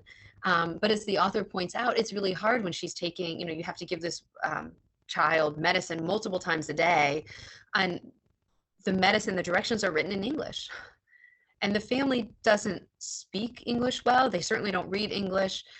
Had anyone thought to like color code? Had anyone thought to find a way that very vital information could be translated, instead of just saying, oh, non-compliant, like they can't figure it out? Say, well, they're never going to be able to figure out these instructions. So what are ways that we can help the family to succeed? And there was no infrastructure there, to do that whatsoever. So I think you're entirely right. And I think there's something too about doctors being taught to think about the cultural views and the worldviews of their patients. Doctors spend so much time getting all this authority, and there's a whole, it's like any profession, but some more than others. There's a whole vocabulary. Have you ever sat and listened to doctors talk or lawyers talk? I'm very educated. I studied both, and I can't follow those conversations half the time.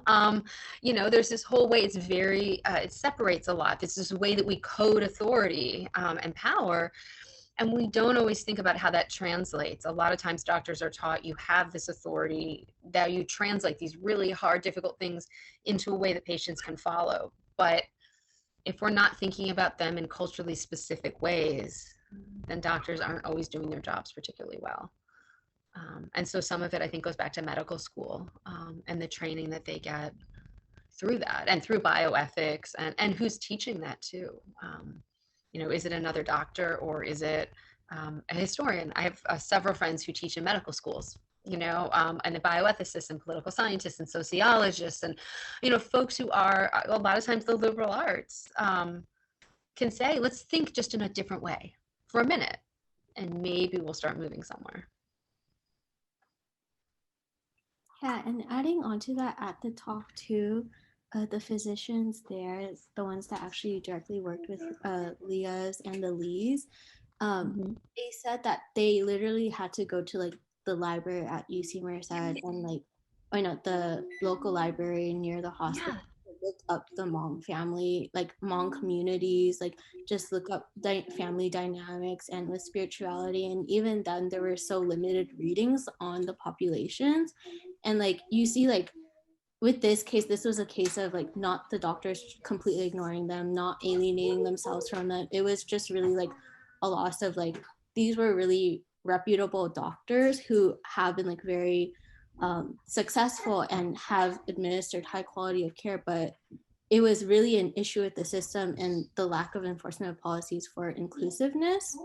And as a result, like that case itself really exacerbated the distrust of Hmong communities with the medical professions. And like it was really brilliant to me, like at the talk when they were discussing this and how like they were saying like this case, like it still kind of, it changed my life basically for both Anne Fadiman and the physicians themselves, because to them it kind of helped them recognize the true disparities within the system where like they tried their best and still it wasn't enough. Yeah, I think you're right. And one of the doctors, when he went to the library, he said the only thing he could find was a National Geographic from like 10 years earlier. And so, you know, he had the impulse, but he had nowhere to hang it in many ways. And yeah, I mean, and Fadiman really comes out as that this Leah's death is a cultural miscommunication. Like she doesn't blame anyone, she blames everyone, but she also just says this is a huge mix-up. But it had these horrifying consequences for a little girl, you know, and for a whole community. Yeah. Angel, do you have another question? Yeah, just really quick. So I'm sure I'm not the only one that was deeply disturbed by the inhumane actions that were forced upon the women involved. And it makes me realize that, you know, this occurred not that long ago, and it really put into perspective not just the work that's been done, but the work that needs to happen more sooner than later. And I was just wondering where the 4 bioethical principles were when this occurred. Like, where was the respect for autonomy, the justice? It just sounds like it was almost non-existent. And, you know, this quarter we've learned how vital these principles are for personal medical rights. So I was just hoping to get some insight on that. Yeah, oh man, you asked really great questions. And I love that you're connecting it to the class. Where were they? They were there, but whether or not they were being employed, respected, validated. It's funny when I wrote my first book and I was looking at the forced sterilizations that were happening, much of what was happening, especially like USC LA County Hospital with Latina women, was women were coming in to give birth and doctors were saying, I'm not hands off until you agree to be sterilized. And then they were signing consent forms, but like later. And it was really clear to me that there were these principles of informed consent that had been laid out, but they hadn't been put into formal policy yet. They were like recommendations. So when the Matchgrove v. Quilligan case goes to court, which is when a class action lawsuit of 10 Chicanas who challenged their forced sterilization, they have a good case, quite frankly, they have a really racist judge. But it's hard for them to prove that policies have been violated because the policies are recommendations, right? They're not fully in effect yet. By the 80s, they are in effect, but there's this, I think some of it comes in this particular moment, comes from a rising pro-life movement and this concept of fetal personhood and this sense of really dividing, because the pro-life movement starts before Roe in 73. You can trace it. I mean, you can trace it much earlier, but the movement that we see today really starts in the late 60s. And it's really based upon this concept of fetal personhood, trying to say like a fetus is a baby just not born yet. And so there's this real effort to take rights of children and have them applied to a fetus. And I think doctors are coming up in this system, obstetricians in particular, and they're taking the second patient very seriously and their responsibility to the second patient very seriously. And their ethical dilemma, they're thinking about women's autonomy, but they're also saying, I'm responsible for the fetus. And they're raising it, they're seeing it in this issue of like, she's not doing what I think she needs to do. So if I respect her autonomy, do I allow a fetus to die? Can I do that? And they see themselves caught in this kind of double bind. So I think abortion politics is playing that role. And I think that's why they're getting the courts involved. And I think that's kind of the X factor, if you will, in this instance, because they see themselves as responsible for 2 patients. But I think then we have to ask the question, what does it mean about obstetrical care if doctors are doing this? And the forced cesareans that we're seeing are happening almost exclusively to women of color. Are they recognizing the autonomy of white women more? In which case you have these bioethical principles that are not equitably being applied, right? And for all we know, and I think it's probably possible, white middle-class women are being pressured into this, and they're pulling out their Rolodex and they're being like, well, I'm calling my attorney, you know, and the hospital's like, all right, I'm backing down, you know, because then they know that they've got someone with an equal amount of power. Do you know what I mean? Or at least socioeconomic power, social power in terms of authority. You know, say that white woman is a lawyer, well, she's going to come school you, right? Even if she's in labor, she might still do that. So I think then this question is, if we have them, are they being applied equally? And I think the answer is very clearly no. And then that stems back to this deep distrust of women of color to bear children responsibly, right? And responsibly should be in giant air quotes, because that's kind of like the white way of saying, are you doing what we want you to do, right? And we don't want to invest in your children the way that we invest in white children, which is a really blunt way to say it, but I think we're kind of at that spot, right? Does that answer your very engaging question? Yeah, it does. Thank you. Okay. I would just add, this is absolutely the case that when it comes to autonomy, some people's autonomy matters more than others. And that, you know, having been on a bioethics committee for a long time, what I see is autonomy gets questioned in surrogate decision making, right? And so when a family member is making decisions for somebody else, it is invariably families of color where the family representative is challenged in their authority to make decisions for that person. So if it's a pregnant woman who is unconscious or whatever, there may be a pushback on whoever is making decisions for her. And then just to sort of add to this idea of forced cesareans, where I've seen it, it's women with addiction, and they're sort of termed they are understood not to have decisional capacity. It's also mentally ill women. But I think in a lot of cases you have physicians who have impulses toward control, but and I don't think this is conscious necessarily, but they see there are some opportunities where they can disregard the autonomy of certain kinds of people, right? That and I just, so I'll stop talking now. No, that was I good. think that's a really nice way to put it. Go ahead, Angel. No, I was just saying that both of you guys have clarified my understanding. Yeah. I think it's hard though to be that open about it. I mean, that's a really hard thing to take in and to take on and to kind of hold on to, you know.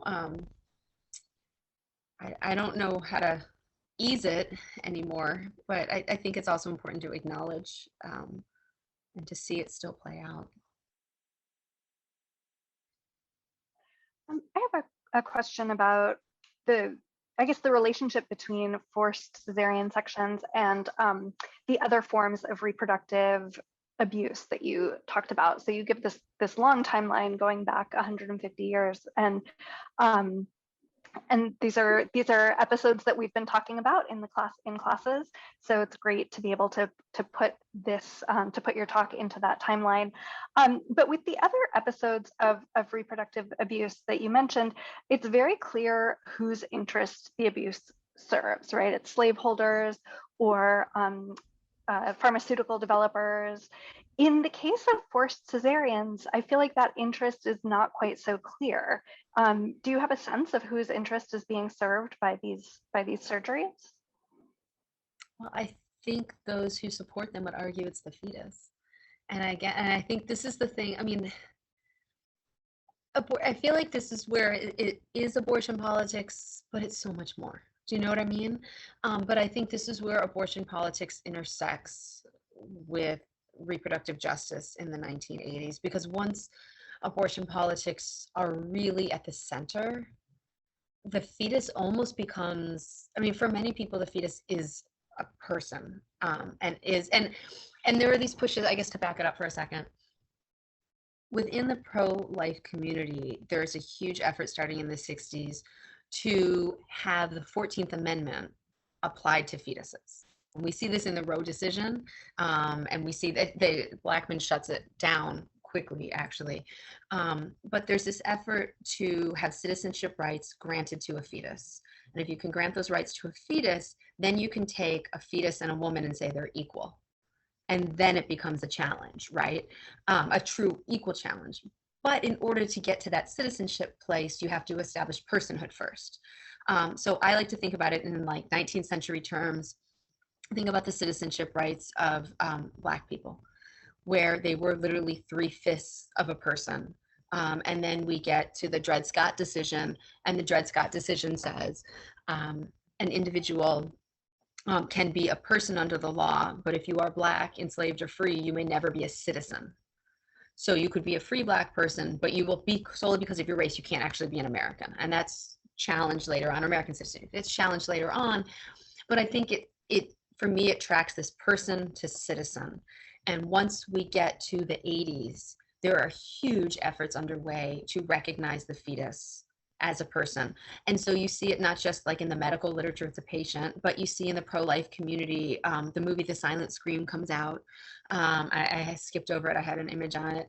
There are these huge films, and the films are designed to kind of shock, awe, but to portray the fetus as an individual, which is why if you look at the protests, the pro-life protests that we saw back in the day and we still see now, you see disembodied wombs. You don't see a woman in there, you just see a disembodied womb, because it literally pushes her to the side. She's not important. It's about this entity and trying to show that it is a person in utero. And if you can do that, then there's a series of things that can keep going on. And for many folks, it's human rights amendments that would knock over, or human life amendments that would knock over Roe v. Wade and, put in the Constitution. So that way you have to get rid of abortion entirely. So I think there's this backdrop of fetal personhood. And that's really shaping the way that doctors are viewing this. It's really shaping the way judges are viewing this. And I think also, even the judge in the Angela Carter case, who, by the way, is Emmett Sullivan. He's the judge who was at the center of the Michael Flynn case. Do you remember Michael Flynn, the national security agent or agency director who was like director for like 4 days under Trump?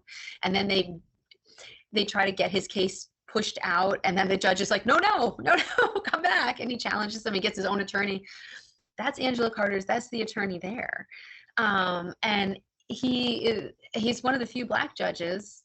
I don't know his position. I believe he's pro-life. I'm pretty sure he's a Black Republican judge, but I don't know. He was appointed through the things by the Bushes and Clinton. So, but from everything I've read from him, he just thought there's a chance at life.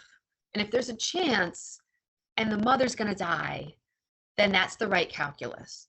And so I think it's the fetus. And I think it's really this, even for folks who might not be so solid on a pro-choice or pro-life side, there's this potential. And there's so much kind of in the air about fetuses' rights and fetuses even being viewed as autonomous. And in the literature, every pregnancy book has the images, and that had not happened before the 60s. So there's this like public image of the fetus. There are sonograms everywhere. Volvo has a commercial that involves a sonogram, and it's a very retro one, but like in the 80s, that's Volvo's commercial, because it's going to keep you the safest. So I think that's the play. And I think it's, even if you don't get to an actual citizen, but so many people see a fetus and a woman as the same, especially a full-term fetus. Carter's fetus, part of the reason that her case goes where it does is that she hits her 3rd trimester as she's intubated and in the ICU. And so she's like a half a day into it, in which case, the hospital's like, oh no, it's Roe, it's viability. But there's kind of a 50-50 chance that fetus could even survive. And it doesn't have a shot. Its lungs are not able to open or expand. But a full-term fetus, and that's kind of the catch too, you know, that woman might be hours away from bearing a baby. That fuzzy line, do you know what I mean? And that was a long-winded way of saying it, but I think there's this kind of larger trend there. Yeah, so then I have a question for you about your next step. How do you frame the book? Does it get framed as foregrounding the stories, or do the stories become then kind of the grotesque but logical outcome of fetal personhood? It's the stories, and I have it bookmark or kind of bookended with Carter. Although I'm very careful, I have a couple chapters about for Cesareans, and I'm very careful to put her second and the rest of the women first to make sure her story doesn't overshadow.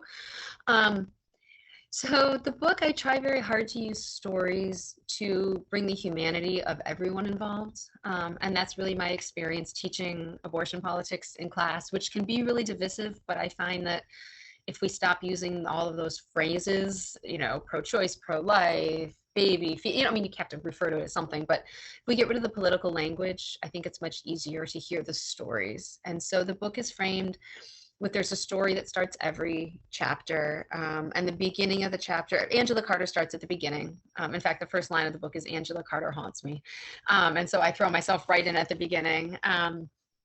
And then I go back and kind of trace, kind of a chapter tracing back early on with the antebellum era, and then connecting it to the earliest anti-abortion activists who are in the 1850s and are using language that is really similar to what we see now, like the post-abortion syndrome that has been developed. I mean, the doctors don't agree that it's an actual syndrome, but this idea that women will regret it, they will be damaged for having an abortion, all of that is pulled, we see it. I mean, you can see these roots.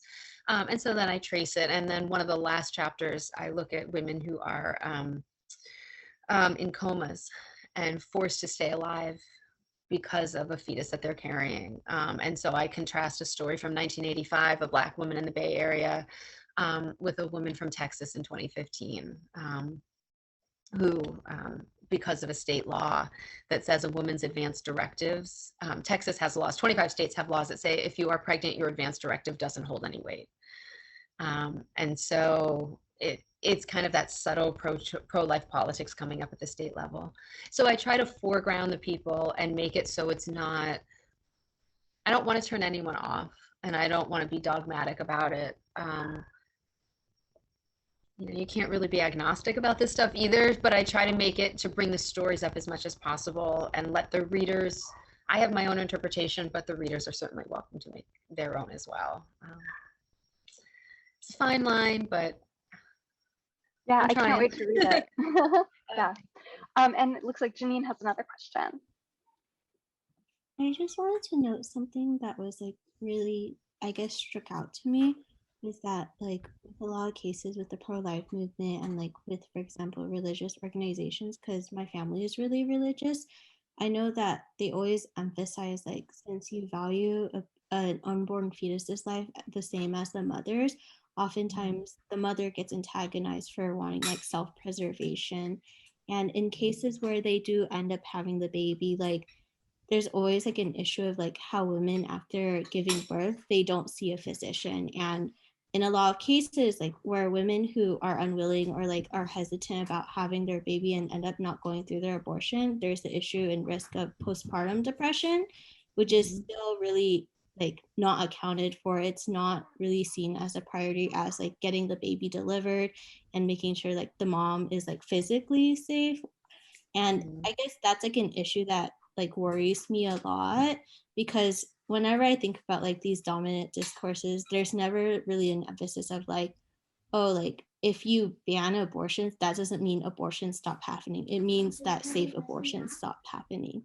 And that's always like on my mind, especially because like there's always an issue of like, okay, you value the life of an unborn fetus the same as a person, but once that fetus becomes like a human being, what is the care afterwards? Like, what if this mother didn't want to have the baby because they didn't have the financial support that they need to support the baby? Or what if it was like a child of rape or incest?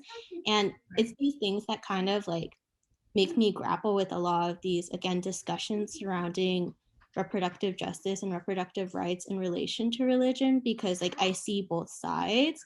And I guess like my question is like, how do you find that balance? Like, where would it be where these health disparities could be alleviated, and how could we, I guess, in a way, kind of find a common mean to account for all of these different like disparate opinions and kind of come to a compromise? I'm not sure we can come to an agreement, and I would like us to come to an agreement, but I think I'm not entirely sure, but I'm leaning towards the idea that I think we might not be able to, that I think this might be one of those irreconcilable conflicts. For me personally, I trust women. That's how I come at it. I trust women to make decisions for them, the best decisions for them. I might not agree with those decisions, but it's not my body and it's not my decision to make. And I do consider myself a feminist, and I have considered myself a feminist for a very long time. And I think the cornerstone of that for me is that you trust other women to do what they need and what they want, and to recognize their autonomy in that way. And there are going to be decisions that we might not agree with. The question is, do you have the ability to step in and, in the instance of my research, literally slice someone open? I feel like it goes too far on the other side. But are we ever going to hit a point where we agree? Probably not. Although I would like to think that trusting women is a pretty good way to go. And part of that is to make sure everybody has the resources that they need to make the decisions that they want to make, that they're not making decisions because they have to make them or because their choices are compromised in some way by resources or situation, if that makes sense. But the way that abortion politics go today, I don't know. I will add, though, that there are some really interesting groups that deal with issues of religion and abortion. There's a group called Catholics for Reproductive Choice that does some really interesting work on that and reconciliation. So there are conversations there, but they get pushed to the side. And one of the reasons is for Catholics for Reproductive Choice, the person who founded it is a woman named Frances Kissling. And she said, she put out this essay probably around 2000, where she said, look, the pro-choice movement has it wrong. The pro-life movement is so much better in terms of marketing. The pro-choice movement has to stop talking about rights, and they need to start talking about feelings. And they also need to recognize that there is a loss and there is a death with abortion, whether you see it as the death of a fetus, a potential life, or a baby, or somewhere in between. That's up to you individually. But let's not make this about rights, because no one connects to right. No one walks into a clinic and says, I'm here to assert my reproductive rights. Maybe in 1973, but they don't anymore. It's about feelings, it's about experience.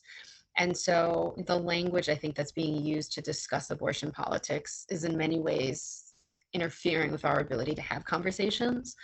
And I can tell you from my own personal experience, I had a really interesting conversation with a parent literally sitting at a baseball game, like pre-COVID. And she was going on, and I knew that we were on different sides of the abortion debate. I don't know if she knew that we were, but she was kind of talking to me about how she felt ostracized in Davis, where we live, because she's one of the few people who is very pro-life. And she's like, don't they realize there's a death? And I said, of course there's a death. And she looked at me and she was like, what do you mean? Are you sure? And I said, well, sure. For me, it's the death of a potential. For you, it's the death of a baby. But we're still talking about a loss. But it's up to women how they understand, negotiate. And it was so interesting because she sat and talked to me for a whole nother hour. And it was like, it just opened this up. Like all she needed was to be validated. She wasn't pushing her views on me. She was explaining them to me. And she and I, while we are on different sides of that debate, we have the same commitment to our children, the same commitment to our families. Like, we share far more than we don't. And there was just an acknowledgement that went pretty far. but we're pretty entrenched. So I don't know if that individual case can get replicated or if it would. A little bit of hope. bit of hope. Rebecca, thank you so much. We're well past 3 o'clock, so we should let everyone go. But this has just been fantastic and a really perfect addition to our program. Yes, thank you so much.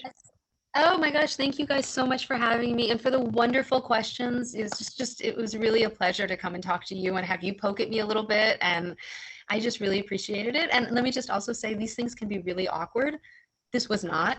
So you guys definitely have it down. And I really appreciate the way that you put this all together. This was just a true pleasure. Thank you.